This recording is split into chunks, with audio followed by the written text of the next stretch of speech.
Detroit ranks 10th in the nation when it comes to dog attacks on mail carriers, with 35 happening in just the past year. And today, the Postal Service and an expert teamed up to get an important message to both dog owners and mail carriers that could prevent these attacks from happening.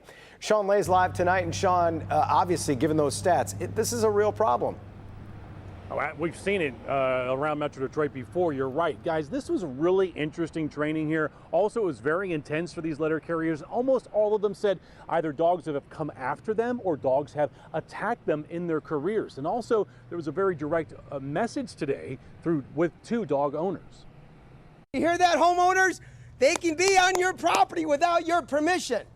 That means if you get bit by a dog, you can hold them accountable for it. A high-energy practice session aimed at letter carriers learning skills on how to get a dog on the attack off of them. And every carrier has had a terrifying encounter.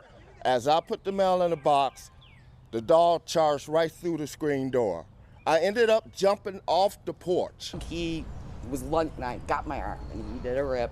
It was a Rottweiler. I had to go to the hospital. And a lot of what you're seeing is geared toward you, the dog owner, to make sure your dog is secure in the home. If your dog is outside, it must be safely restrained. Track your packages and secure your dog knowing a package is coming. Why?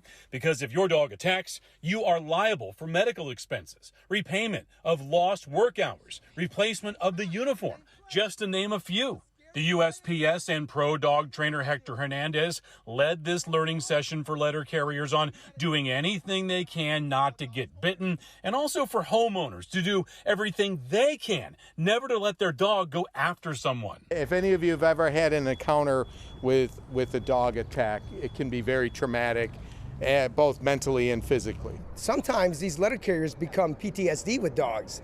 I mean, they're hypersensitive to where a dog is, and that reflects on their character. It's going to reflect on their mentally.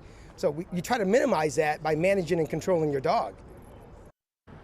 Here's a couple of things that came up with that. You know, like a driveway gate, they would say, the letter carriers say they often see a gate that is not secured properly, or this one, front door open, screen door closed. They have had dogs come straight through that screen door. They're asking people to make sure their gates are secure, and around the time they know that the letter carrier is coming down the street to shut the front door or secure the dog. We're live tonight. Sean Lay, Local 4, back to you. Yeah, not just the attacks, the close calls, all leaving them very scarred. Yeah. All right, Sean, thanks.